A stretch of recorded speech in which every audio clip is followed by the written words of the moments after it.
한국 근현대사를 성경적 세계관으로 알리고 전하는 대한역사문화원의 한국 근현대사 바로 알기 특강입니다.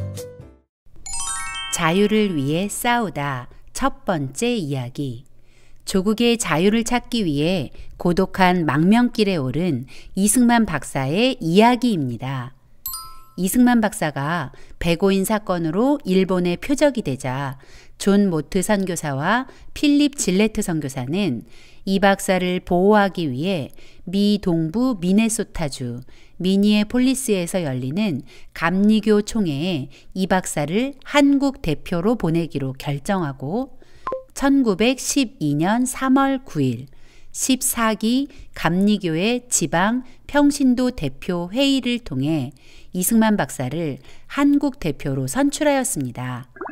1912년 3월 26일 이 박사는 남대문역에서 오전 9시 35분 발 부산행 열차에 올라 서울을 떠났습니다. 이승만 박사는 이날부터 자신이 미국에 머문 33년의 치열한 삶을 로그북 오브 SR 이승만의 항해 일기라는 제목의 일지에 꼼꼼히 기록했습니다. 특별히 서울을 떠나던 1912년 3월 26일부터 하와이 호놀룰루에 도착한 1913년 2월 3일까지 1년의 행적은 그 어느 해보다 더 자세하게 기록했습니다. 지금부터 그 1년의 행적을 따라가 보겠습니다.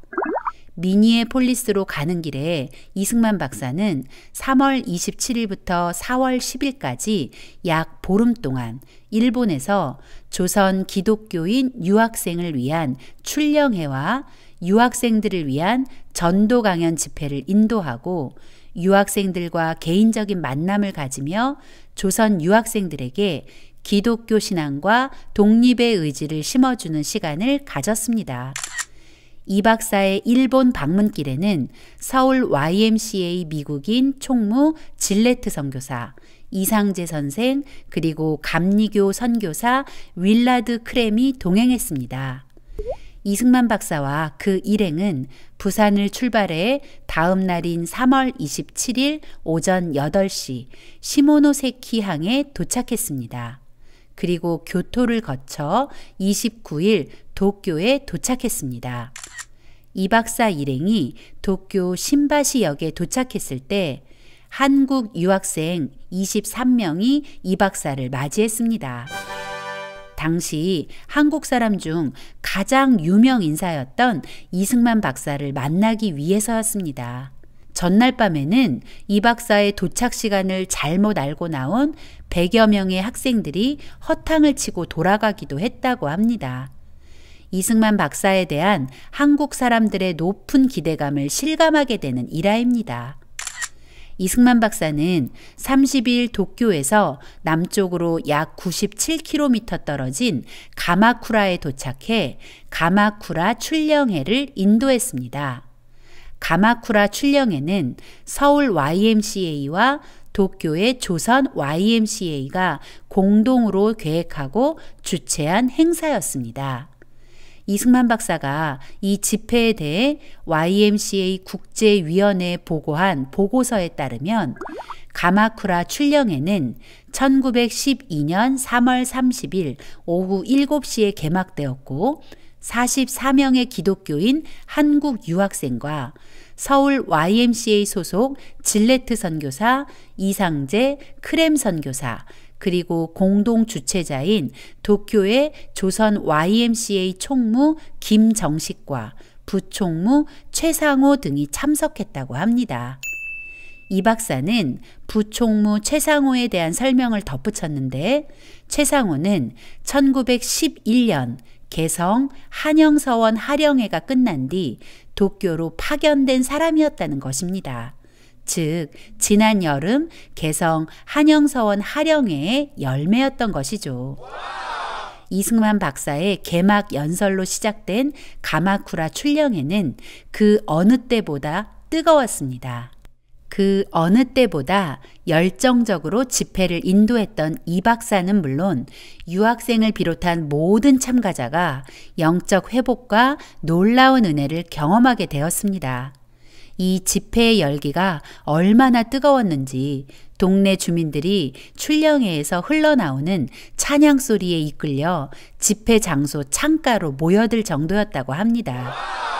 가마쿠라 출령회는 집회와 강연, 성경 공부, 기도회, 그리고 토론 등으로 진행되었습니다. 이 박사는 집회의 가장 중요한 프로그램이 아침 성경 공부였다고 하면서 성경 공부에 임하는 학생들의 진지하고 성실한 태도를 칭찬했습니다. 학생들은 성경 연구와 함께 기도 시간도 철저히 지켰고 집회 도중에 사회자가 공동 기도를 요청하면 두세 사람씩 앞을 다투어 기도를 했다며 출령의 성경 공부 시간의 열기를 보고서에 꼼꼼히 기록했습니다. 특별히 토론 시간에는 기독교인으로서 학생들을 위하여 할 수 있는 일이 무엇인가 라는 주제가 제시되자 복음을 전하는 데 시간을 헌신해야 한다는 의견이 모아져 학생 복음 전도단이 조직되기도 했습니다. 가마쿠라 출령회는 한국 유학생들에게 기독교 신앙의 열정과 나라 사랑, 그리고 그 모든 것을 끝까지 감당할 책임감이 부어지는 놀라운 시간이 되었고, 이때부터 도쿄 조선 YMCA는 해마다 봄이나 가을에 정기적으로 이와 같은 학생 집회를 열어 복음을 전하고 나라에 대한 책임감을 일깨웠다고 합니다. 약 5일 동안의 집회를 마친 이 박사 일행은 4월 6일 오전 가마쿠라를 떠나 도쿄로 향했습니다. 도쿄에 도착했을 때 유학생 친목회 대표 24명이 이승만 박사를 위한 환영회 겸 송별의 자리를 마련해 두고 이 박사를 맞았습니다. 이 사진이 바로 그날 이 박사와 학생 대표들이 비를 맞으면서 호텔 현관 앞에서 기념 촬영한 사진입니다. 그날 저녁 도쿄 조선 YMCA 회관에서는 유학생들을 위한 특별 전도 강연회가 열렸는데 218명이나 되는 학생들이 모여들어 뜰에까지 서서 이 박사의 강연을 들었다고 합니다. 이 집회에서 이승만 박사는 한국 학생들에게 거는 기대라는 제목으로 기독교 신앙과 나라 사랑은 결코 분리될 수 없다는 것을 강조했습니다. 강의가 끝나자 그 자리는 성령 충만함과 애국심으로 불타올랐다고 합니다. 그날 이 박사의 강연을 들은 양반 출신 유학생 중 여럿이 기독교로 개종했고 다음 주일 아침에는 도쿄 교회에서 10명이 세례를 받고 36명이 학습 교인이 될 정도로 강연의 여파는 대단했습니다. 비록 이 박사가 일본에 머문 시간은 약 보름 정도의 짧은 시간이었지만 그 영향력은 실로 놀라웠습니다. 이 박사가 일본에 머무는 동안 이 박사의 강연을 들었거나 개인적인 만남을 가진 유학생 중 후일 28 독립선언과 3.1운동 그리고 임시정부 활동을 포함한 독립운동에 참여하여 중추적 역할을 한 이들이 대거 등장했다는 사실. 하나님을 모르는 사람들은 이런 일들을 우연이라고 부르지만 이것은 분명히 이승만이라는 한 사람을 들어 우리 민족에게 자유를 선물하시려는 하나님의 완전한 인도하심이었습니다. 1912년 4월 10일 이승만 박사는 감리교 목사 해리스 감독과 함께 요코하마 항에서 미국으로 가는 배에 올랐습니다. 미국으로 가는 내내 이 박사는 해리스 감독으로부터 한국이 일본의 지배를 받는 것을 받아들이라는 거북한 충고와 함께 미니애폴리스에서 열리는 감리교 총회에서 일본에 대한 그 어떤 비난도 하지 말라는 이야기를 들어야 했습니다. 이 박사는 해리스 감독을 설득하려 했지만 마치 바위에 대고 소리를 지르는 것 같았다고 합니다. 드디어 이 박사는 미니애폴리스에 도착해 26차 감리교 총회에 참석했습니다. 그러나 이 박사는 그곳에서 큰 실망감을 느껴야 했습니다. 이 박사가 기독교나 민주주의 정신은 약자를 보호하는 데 있다. 지금 일본은 무력으로 한국의 주권을 빼앗고 한국인을 지독히 탄압하고 있다. 그러니 전 세계 기독교인은 모름지기 결단하여 이 핍박받는 민족을 하루빨리 해방하고 아시아의 평화를 이룩하고 나아가 세계 평화 유지에 이바지해야 한다. 나는 이것이 전능하신 하나님의 뜻이라고 생각한다 라고 호소했지만 총회 참석자의 전반적인 분위기는 아시아 선교를 위태롭게 할 수 있다는 이유로 이 박사의 발언에 대해 싸늘하기만 했습니다. 감리교 총회가 끝난 후 이 박사가 하와이 정착을 결정하기까지 1년 가까운 고뇌의 시간을 보내야 했습니다. 이 박사가 미국에 오면서 가장 기대했던 것 중 하나는 프린스턴 시절 은사인 우드로 윌슨을 만나는 것이었습니다. 우드로 윌슨은 1910년 민주당 소속으로 뉴저지주 지사에 당선되어 정치가의 길을 걷고 있었습니다. 그리고 1912년 대통령 선거의 유력한 후보로 급부상한 상태였기 때문에 이 박사는 윌슨이 한국을 도울 수 있을 것이라고 생각한 것이죠. 6월 19일 드디어 우드로 윌슨과의 만남이 성사되었습니다. 윌슨은 이 박사를 뉴저지 시거트에 있는 주지사의 여름 별장으로 초대했습니다. 스승인 우드로 윌슨을 만난 이승만 박사는 한국의 독립을 세계에 호소하는 청원서에 동의 서명을 부탁했습니다. 그러나 윌슨은 다음과 같이 정중히 거절합니다. 나 개인으로서는 거기에 물론 서명해 드리고도 싶소. 서명할 뿐만 아니라 당신의 일을 도와주려고도 하오. 그렇지만 미국의 정치를 위해서는 아직은 내가 당신의 성명서에 도장을 찍을 때는 아니오. 그러나 이제 우리가 같이 일할 때는 반드시 올 것이니 그것을 믿으시오. 그렇지 않아도 나는 벌써부터 당신의 조국 한국을 포함한 모든 약소 민족 국가들의 일을 생각해 오고 있는 중이오. 하지만 이 박사는 다시 한번 윌슨을 설득하려 이렇게 말했습니다. 현상 유지의 정치보다 정의로운 미래를 위해 제 편이 되어 주십시오. 그러자 윌슨은 웃으면서 이렇게 말했습니다. 물론이요. 그렇지만 모든 일의 해결에는 그 적당한 때가 있는 것이요. 하여간 내 당신의 갸륵한 뜻을 명심해 두리다. 윌슨은 이 박사에게 지방 순회 강연을 할 수 있도록 여러 사람을 소개해 주면서 이렇게 말했다고 덧붙였습니다. 당신은 나 한 사람의 도장을 받을 생각을 하지 말고 미국 국민 마음의 도장을 모두 받도록 하시오. 1912년 8월 이 박사는 네브래스카주의 헤이스팅스에서 한인 소년병 학교 교장을 맡고 있던 옥중 동지이자 의형제 박용만을 방문합니다. 이 박사와 박용만은 앞으로 조국의 독립을 위해 자신들의 진로를 어떻게 설정할 것인지에 대한 깊은 대화를 나누었습니다. 두 사람이 내린 결론은 당시 미국 내 한국 동포들이 가장 많은 하와이에 독립운동 전진 기지를 만들어 장기적인 독립운동을 펼치자는 것이었습니다. 물론 이때 이 박사가 하와이행을 완전히 결정지은 것은 아니지만 박용만과의 만남은 이 박사가 하와이 정착을 결심한 큰 이유 중 하나인 것은 확실합니다. 1912년이 저물어가는 연말 타코마에 있던 이 박사는 하와이 제1감리교회 감리사 와이드먼 목사를 만납니다. 와이드먼 목사는 1904년 이 박사가 밀사의 자격으로 미국에 오면서 하와이에 들렀을 때 동포들을 상대로 연설하도록 저녁 집회를 주선해 주었던 사람이었습니다. 와이드먼 목사는 이승만 박사에게 미 감리교회에서 운영 중인 하와이 한인학교 교장직을 제안했고 이 박사를 하와이로 초청했습니다.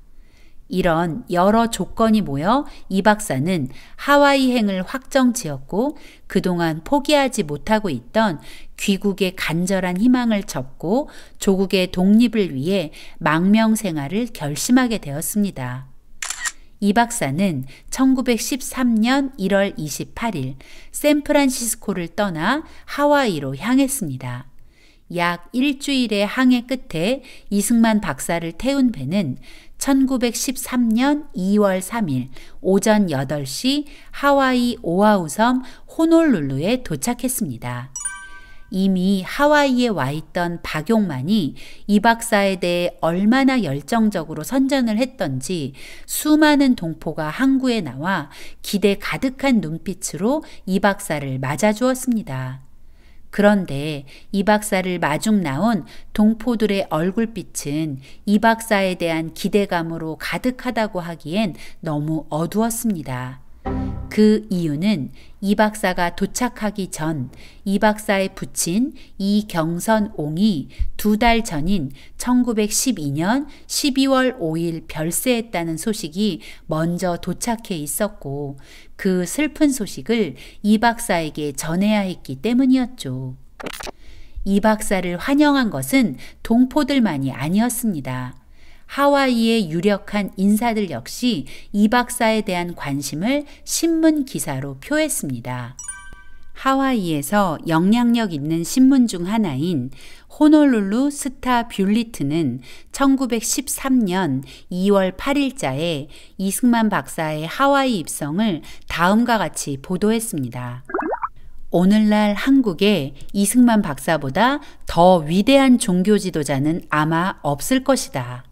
그는 제1감리교회의 한국인 및 일본인 관계 사업 책임자 와이드먼 박사의 초청으로 호놀룰루를 방문하고 있다라고 시작하여 이 박사의 젊은 시절 신문과 만민공동회를 중심으로 한 개혁가 활동, 그로 인한 한성감옥 투옥과 한성감옥에서의 일들, 그리고 미국 유학과정 및 박사학위 취득 등을 자세히 설명했습니다. 또 함께 실린 다른 기사는 다음 날인 일요일에 있을 중앙연합교회에서의 강연 계획을 알리면서 다음과 같이 보도했습니다. 이승만 박사는 세계에서 가장 뛰어난 한국인이다. 그는 7년 동안 감옥에서 복역했고 2년 동안 서울 YMCA 총무로 활동했다. 그러한 그가 오전 예배 시간에 그의 경험에 대한 흥미있는 이야기를 할 것이다. 많은 참석자들이 이승만 씨를 환영할 것이 기대된다. 이승만 박사는 하와이에 도착하자마자 세계에서 가장 뛰어난 한국인으로 소개되었고 하와이에서 가장 영향력 있는 교회에서 강연을 하게 된 것입니다. 그것은 당시 다른 어떤 한국 사람도 기대할 수 없는 놀라운 일이었습니다. 이 박사가 이렇게 된 것은 운이 좋아서도 자신의 탁월함 때문도 아닙니다. 하나님의 세밀한 인도하심이었죠. 이 박사는 자신을 인도하시는 하나님의 섭리를 주변 사람들에게 늘 고백하곤 했습니다. 하나님께서 이 박사를 한성감옥이라는 훈련소에서 단련하시고 미국 유학을 통해 지도자적 면모를 갖추게 하셨습니다. 그리고 우리 동포들 뿐만 아니라 미국인들의 눈에도 하나님의 선을 이루기 위해 준비된 희망으로 보이도록 만드신 것입니다. 이제 이승만 박사는 조국의 자유를 찾기 위해 치열한 싸움을 싸우는 독립운동가의 삶을 이곳 하와이에서 시작하는 것입니다. 오늘의 내용을 정리해 볼까요? 이승만 박사는 백오인 사건으로 고국을 떠나게 되었습니다. 그의 정해진 목적지는 미니애폴리스. 미니애폴리스로 가기 전 이 박사는 일본에 있던 한국 유학생을 위한 가마쿠라 출령회와 도쿄 조선 YMCA 전도 강연 집회를 인도하게 됩니다. 약 보름의 짧은 일정이었지만 이 박사의 외침은 한국 유학생들의 마음에 기독교 신앙과 독립의 열망을 가득 불어넣었습니다. 그리고 드디어 미니애폴리스에서 열리는 감리교 총회에 참석한 이승만 박사는 미국 기독교인들을 향해 한국의 독립을 호소했지만 아시아 선교를 위태롭게 할 수 있다는 이유로 이 박사의 호소는 외면당했습니다. 정도의 차이는 있지만 기대했던 우드로 윌슨과의 만남도 마찬가지 결과였습니다. 그 후 이승만 박사는 옥중 동지이자 의형제였던 박용만을 만나며 미국 내에 한국 동포가 가장 많이 거주하는 하와이에서 장기적인 독립운동을 구상합니다. 하지만 이 박사의 마음은 그때까지도 고국으로 돌아가길 원했습니다. 그러나 하나님의 계획은 그를 하와이로 보내는 것이었습니다. 이 박사는 이제 귀국의 소망을 접고 동포들의 열렬한 환영과 하와이 유수 언론의 격한 환영을 받으며 독립운동을 위해 하와이에 입성했습니다.